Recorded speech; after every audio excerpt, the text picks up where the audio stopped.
আশ্ৰমত দেখা দেখি হ'ল আৰু তেতিয়াই তুলসীৰ ৰূপ দেখি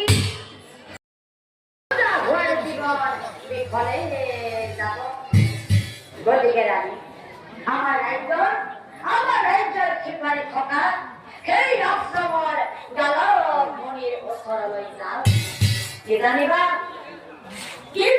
তাতে আমি কিবা পৰিত্ৰাণে ৰাজা ৰাণী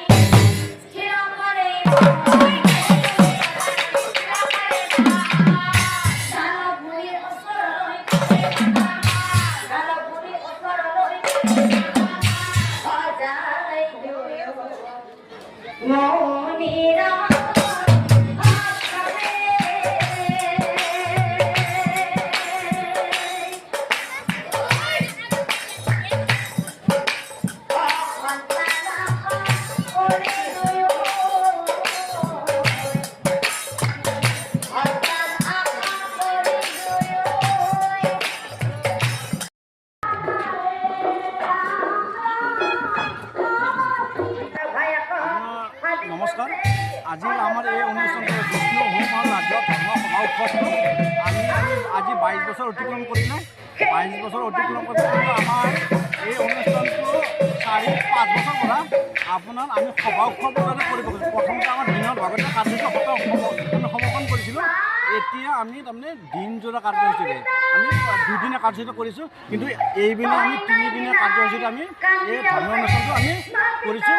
আৰু আপোনাৰ অনুষ্ঠানৰ জৰিয়তে আমি বৰম্ব অঞ্চলৰ আমি এখন চুবুৰীয়া গাঁৱৰ পৰা কিন্তু বৰম্ব বৃহত্তৰ অঞ্চলত আমি এটা তাৰমানে প্ৰচাৰৰ এটা যিটো আমি যাতে গাঁও এখন আছোঁ, আমি যদি এটা ধাৰ্মিক এটা আধ্যাত্মিক ধাৰণা আমি ইয়াত গঠন কৰিছোঁ। ৰাইজৰ মাজত বিভিন্ন আমি প্ৰচাৰ কৰিব সক্ষম হৈছোঁ। আমি সাধাৰণ এটা চুবুৰীৰ পৰা আমি কুসুম দেৱী আৰু জিন্তি ডেকাৰ নাম চাই কেনেকুৱা লাগিছে?